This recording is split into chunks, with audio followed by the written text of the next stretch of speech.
Meus irmãos, sejam muito bem-vindos.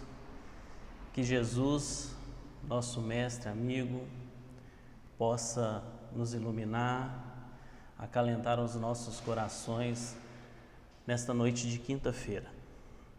Como de praxe, nós vamos fazer uma pequena leitura para a gente poder harmonizar as nossas reflexões desta noite. Eu vou ler aqui o capítulo 85 do livro Caminho, Verdade e Vida, de título Testemunho, onde Emmanuel vai comentar o versículo 34 do capítulo 18 do Evangelho de João, a psicografia do nosso querido Chico. Emmanuel comenta assim: o versículo seria aquela parte que Jesus diz a Pilatos: dize isto de ti mesmo ou foram os outros que te disseram de mim? E Emmanuel comenta assim: a pergunta do Cristo a Pilatos tem significação mais extensiva. Compreendemo-la aplicada às nossas experiências religiosas. A pergunta do Cristo a Pilatos,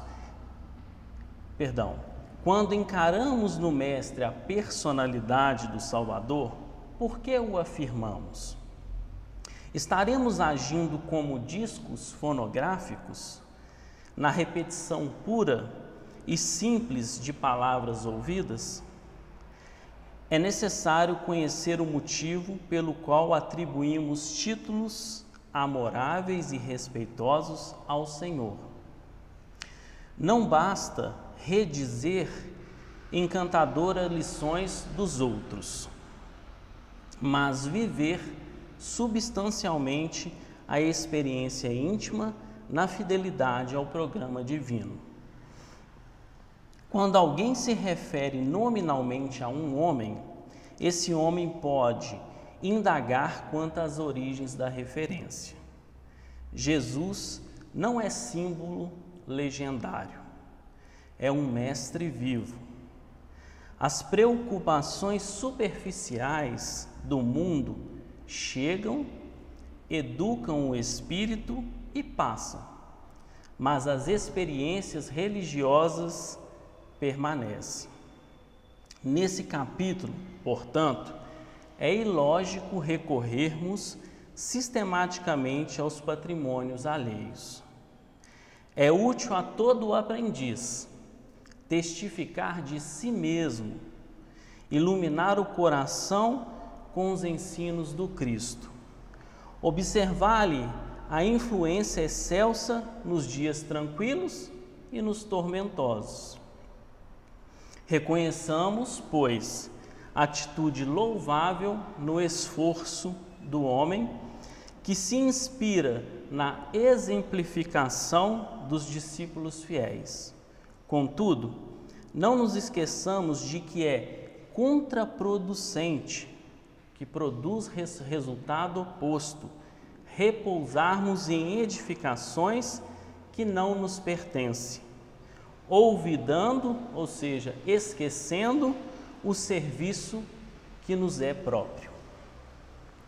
E diante dessa leitura, meus irmãos, eu vou convidar a todos nós a fecharmos os nossos olhos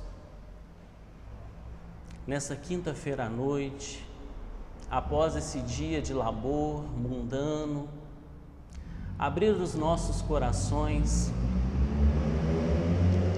lembrar do nosso Mestre Jesus, pedir a Ele: Mestre Jesus, aqui estão seus irmãos, ainda pequenos nessa caminhada, com os corações cheios de dificuldades a resolver.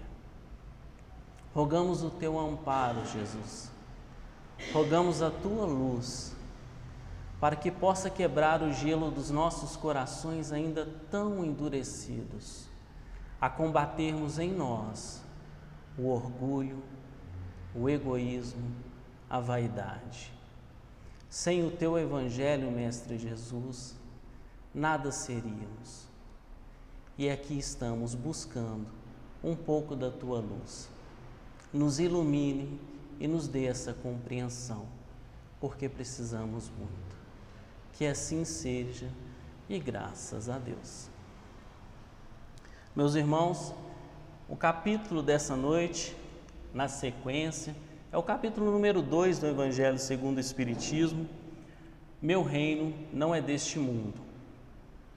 Esse capítulo ele tem alguns itens que nós vamos aqui num pequeno espaço de tempo dar uma pincelada, mas é fundamental que todos nós, ao retornarmos por nossos lares, peguemos o Evangelho, reforcemos essa leitura, vamos lá nos pontos aqui descorridos nessa noite. É sempre importante a gente estar revisitando, como velho estudante que somos, né? Como fazíamos lá na escola, revisitar a matéria aprendida, porque assim ela consegue penetrar mais em nossos corações. E os itens hoje que nós vamos falar é a vida futura, que é o cerne desse capítulo, a realeza de Jesus, e um dos pontos que mais me chama a atenção, que é justamente o ponto de vista, que é esse esclarecimento que a doutrina espírita nos traz e nos fortalece. Vamos ler aqui a parte evangélica que Kardec selecionou para justamente enredar esse capítulo. Diz assim no item 1: Pilatos, tendo entrado de novo no palácio e feito vir Jesus à sua presença, perguntou-lhe: És o rei dos judeus? Respondeu-lhe Jesus: Meu reino não é deste mundo. Se o meu reino fosse deste mundo, a minha gente houvera combatido para impedir que eu aqui caísse nas mãos dos judeus. Mas o meu reino ainda não é aqui. Disse-lhe então Pilatos: És, pois, rei? Jesus lhe respondeu: Tu dizes, sou rei. Não nasci e não vim a este mundo, senão para dar testemunho da verdade. Aquele que pertence à verdade, escuta a minha voz. João, capítulo 18, os versículos 33, 36 e 37. Bom, quem assistiu a palestra do nosso irmão Marcos, percebeu, no discorrer da sua fala, que no capítulo 1, Jesus traz uma afirmação que ele não veio destruir a lei de Moisés. Ou melhor, ele não veio aqui para destruir nada. Ele veio aqui para fazer cumprir aquilo que já o é e modificar aquilo que necessita ser modificado. E naquele momento, a gente pode destacar 2 pontos que o nosso irmão trouxe, que está no Evangelho, no capítulo 1, que aquilo que é da lei divina é imutável. Então não precisa de Jesus fazer nada sobre aquele assunto, que no caso, até aquele presente momento, são os 10 mandamentos. Mas de contrapartida, as leis que Moisés precisou impetrar, colocar para nos disciplinar, essas são leis mundanas, leis que modificam conforme a nossa modificação íntima. Então Moisés trouxe ali uma baliza momentânea em conformidade com o nosso nível de evolução. E aí, o povo judeu, naquele contexto, esperava um Messias que viria libertá-los e de fato reinar o povo judeu, mas somente com aquela visão judaica daquele momento, que era o foco nos cultos exteriores, que era o foco justamente nas coisas materiais, que nós traduzimos hoje a mamon. E Jesus nos ensina que não se dá para servir, que não tem condição de servir dois senhores simultaneamente. Não tem como servir a matéria e a Deus. E a sua grande obra de Jesus, a grande obra de Jesus naquele contexto, era justamente nos ensinar a instituir o reino de Deus aqui na terra. Mas não um reino como a gente está acostumado, de impérios, de divisas, né? Esse reino na questão material. Mas ele traz uma boa nova, que é instituir o reino de Deus dentro dos nossos corações. Quer mostrar para nós que o amor, que somente o amor, que naquela época não se usava e não tinha a palavra caridade para definir, e sim a palavra amor, né, que usava-se no contexto, que somente o amor, que hoje nós traduzimos como caridade, somente a benevolência para com todos, a indulgência para com o próximo e o perdão das ofensas, traria para nós essa edificação do reino dentro do nosso ser. Então, em todo momento, quando ele convida os apóstolos, é a difundir essa potencialidade que todos nós temos, essa sementinha do Pai em nossos corações. O grande porém, o X da questão, é a gente fazer com que essa sementinha se dilate, rompa suas fibras e comece a germinar dentro de nós. E dilate isso cada vez mais ao ponto de chegarmos ao entendimento completo de por que estamos aqui.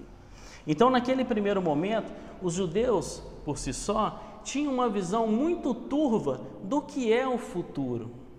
Eles tinham uma ideia, tinham uma noção, mas ainda era muito turva. E Jesus veio com o propósito de alargar esse entendimento, trazer ali noções, conceitos que iriam definitivamente selar como selou antes e depois de Cristo. Porque ele veio ele veio reforçar o mandamento. Ele veio nos ensinar a dar um zoom, enxergar com mais carinho aquilo que Moisés já havia trabalhado no seio daquele povo. Que não bastava agora mais amar o nosso próximo, que era imperioso amar o nosso inimigo, se nós quiséssemos ter ou adentrar no reino de Deus. E ele traz essa visão futurista a todo momento. Jesus o tempo inteiro trouxe essa visão para nós. O título desse capítulo, o meu reino não é deste mundo. Então significa, se ainda naquele momento o reino dele não era deste mundo, significava que ele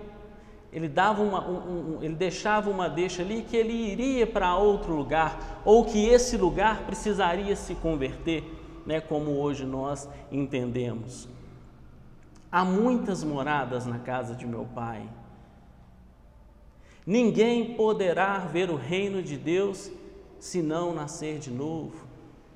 Percebe? Então Jesus ele sempre trazia uma questão futurista, ele sempre nos ensinava a olhar mais além, a transcender essa matéria, porque ele sabia, e ele deixou claro também no Evangelho de João, que mais para frente, como diz Emmanuel no livro A Caminho da Luz, quando nós tivéssemos maturidade suficiente para compreender, ele enviaria um outro Consolador prometido, porque ele já o era naquele princípio.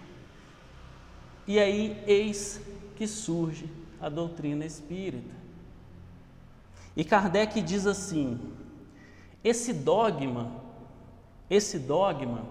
que seria a vida futura, essa concepção, esse entendimento, pode, portanto, ser tido como o eixo do ensino do Cristo, pelo que foi colocado num dos primeiros lugares à frente desta obra.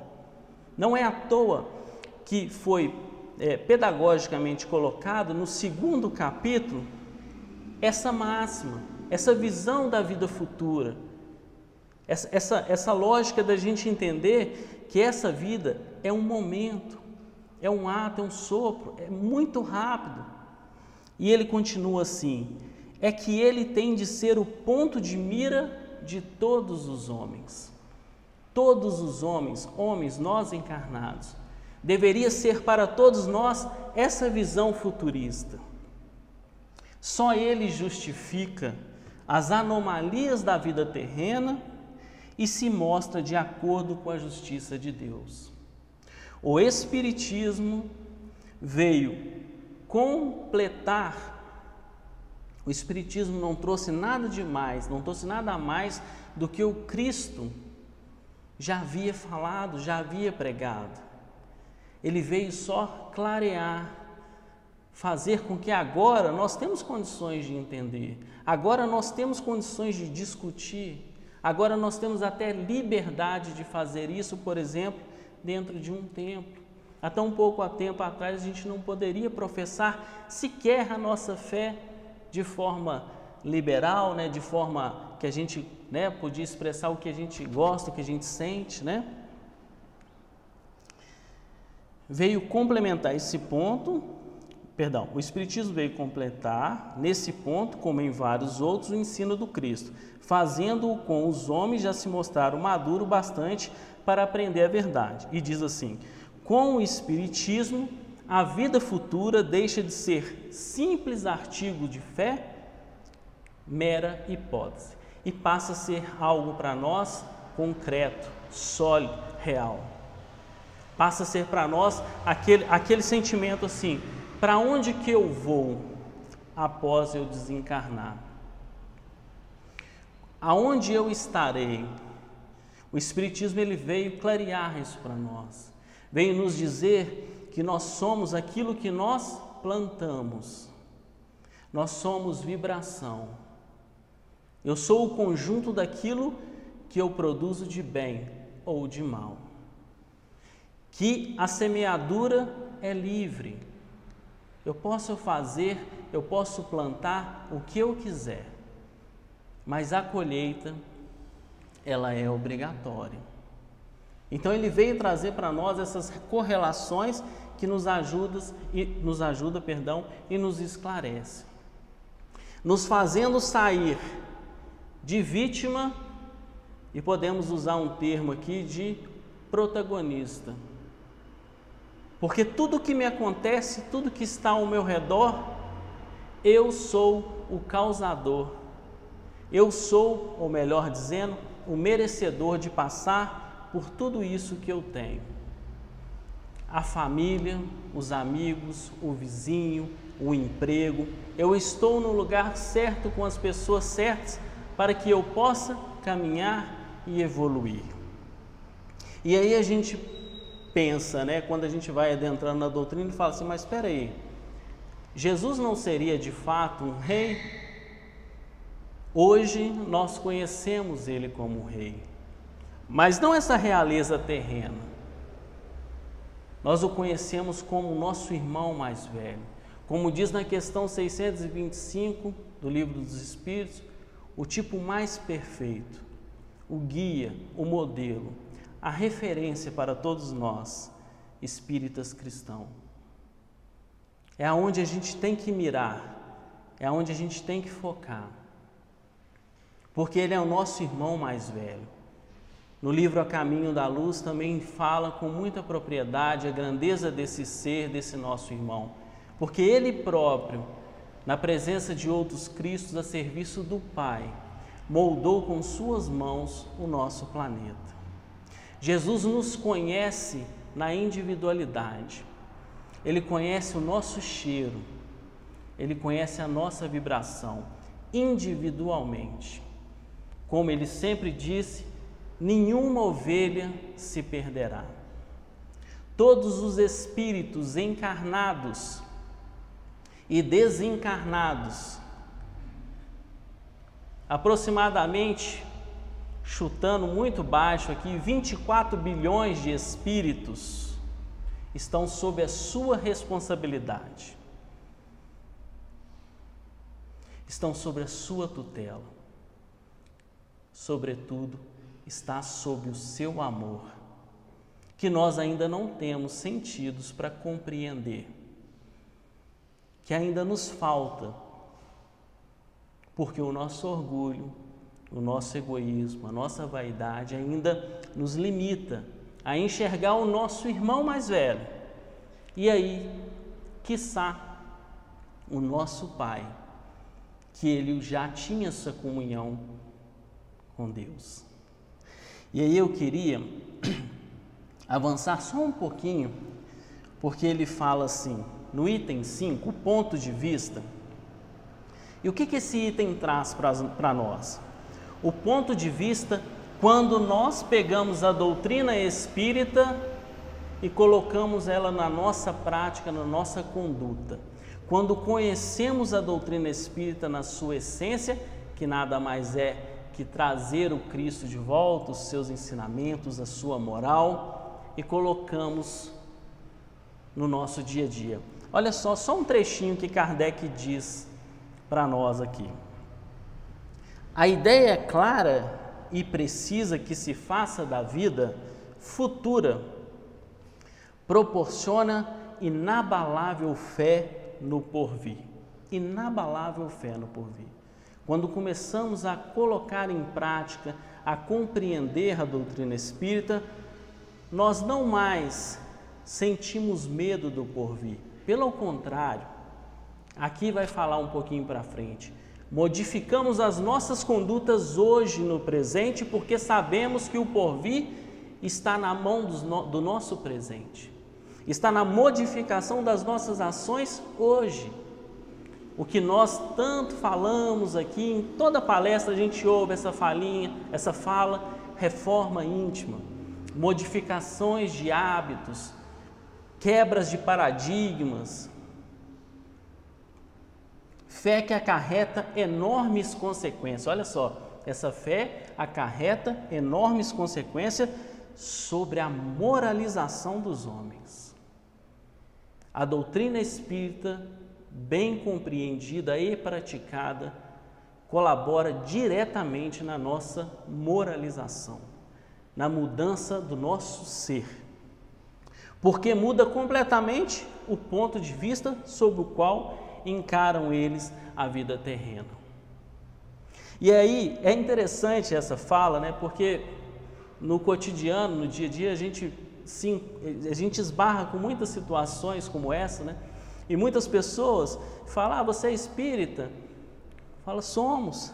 Ou melhor, estamos tentando ser, né? Aprender. Então é por isso que você não faz uso de bebida alcoólica? Né? Então, quer dizer, eles atrelam uma condicionante. E se a gente fosse, né, usar de um argumento para explicar o porquê, os males que a bebida traz, não só para o nosso corpo físico, sobretudo para o nosso perispírito, quiçá para o nosso espírito, para a harmonização do nosso lar e por aí vai, como as obras subsidiárias nos ensinam, a gente prefere, né, falar assim, não, a gente não bebe porque a gente já passou dessa etapa. Mas a vontade lá no íntimo, a vontade lá para esse irmão é discorrer tudo aquilo que a gente vem aqui aprendendo com a nossa querida doutrina. Esse é um dos exemplos, né, dos vários que a gente pode citar, né?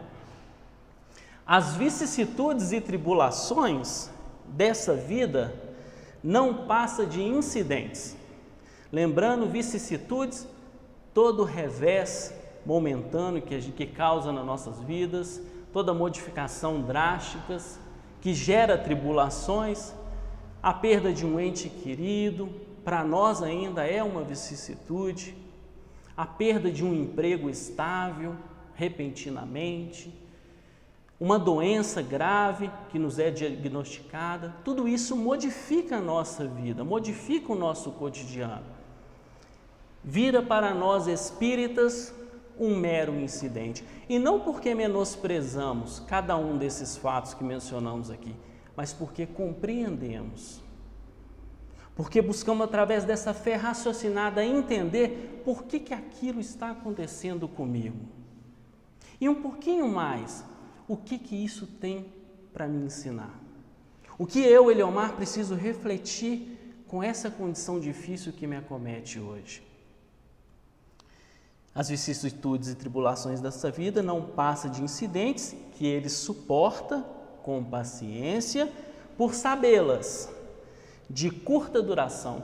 Gente, a nossa estimativa eu já nem sei mais atualizada como está, mas até onde eu sabia era 75 anos mais ou menos para o homem, não sei se modificou. O que são 75 anos perante um conceito que nós aprendemos dentro da doutrina? Somos eternos perante o Pai, né? Pelo menos filosoficamente. O que é 75 anos? Hoje estamos em outubro. Olha como esse ano literalmente voou, como diria Emmanuel, né? O tempo urge. O que é o tempo? O que são 75 anos? Ele está dizendo assim para nós, aguenta firme, Eliomar, porque essa dor, essa dificuldade, ela está te ensinando. A Terra é uma grande escola. Isso vai passar, como diria Chico para nós, né? Assim como a felicidade, a tristeza também passa. Mas o que não pode deixar de passar é o aprendizado que tiramos, tanto dos momentos felizes quanto dos momentos tormentosos, como foi colocado aqui por Kardec. E ele avança. A morte nada mais restará de aterrador. Foi o que o nosso querido Chico fez, a gente sempre gosta de ficar repetindo, né? Com as mais de 10 mil cartas que ele escreveu para aquelas mães desesperadas que batiam a sua porta quase que 24 horas por dia em busca de uma resposta, em busca de um consolo através dessa carta psicografada. E a gente brinca que o Chico concretizou, cessou, acabou com a morte ali com um lápis e um papel, acalentando corações, porque naquela época era necessário. A gente sentia essa necessidade comprobatória, né, que a mediunidade ímpar do nosso querido Chico permitia. Observação, em função da sua elevada moral, né? Deixa de ser a porta que se abre para o nada, né? Antigamente a gente tinha um conceito, e não é crítica, meus irmãos, é amadurecimento. A gente não tinha, a gente só sabia que ia ou para o inferno, ou para o céu, ou em algumas condições ficaria ali no purgatório, esperando o momento, né, do juízo final, intercessões de prece.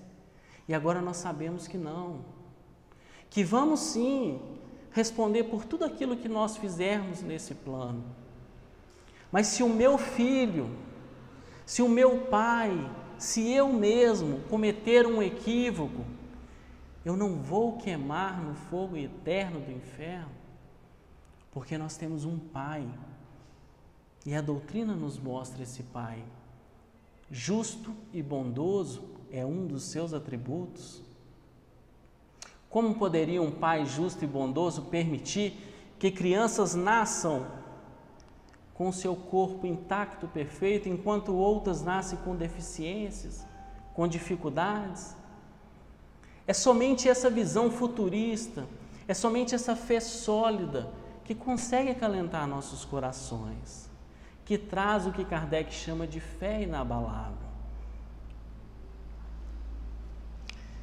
Deixa de ser a porta que se abre para o nada e torna-se a que dá para a libertação, pela qual entra o exilado numa mansão de bem-aventurança e de paz, sabendo temporária e não definitiva a sua estada no lugar onde se encontra.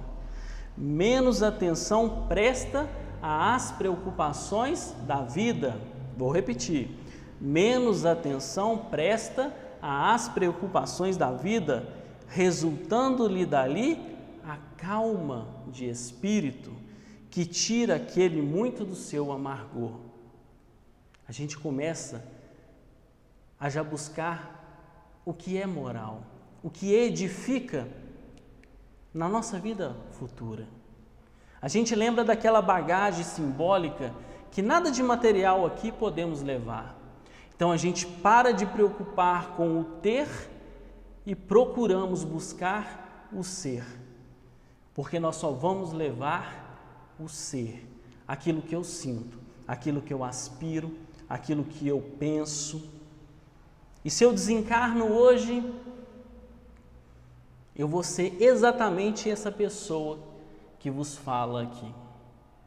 Por isso o convite é melhorar sempre, progredir sempre, aproveitar sempre a nossa estada. Porque o que ele chama de calma de espírito aqui é o que Jesus disse para Pilatos: o meu reino ainda não é deste mundo. Não porque ele menosprezou, Cristo menosprezou a todos nós. Não, porque ele sabia que nós ainda não havíamos internalizado o Evangelho, o seu Evangelho, que os nossos corações ainda eram muito tumultuados. É por isso que ele disse ainda, mas ele acredita em nós, porque senão ele falaria: meu reino nunca seria aqui, ou nunca será aqui. Mas ele fala ainda, porque ele acredita em todos nós que aqui estamos encarnados. E assim, meus irmãos, a gente agradece, principalmente aos nossos irmãos que nos acompanham aqui no Instagram, para a gente poder passar para a segunda parte. Uma boa noite.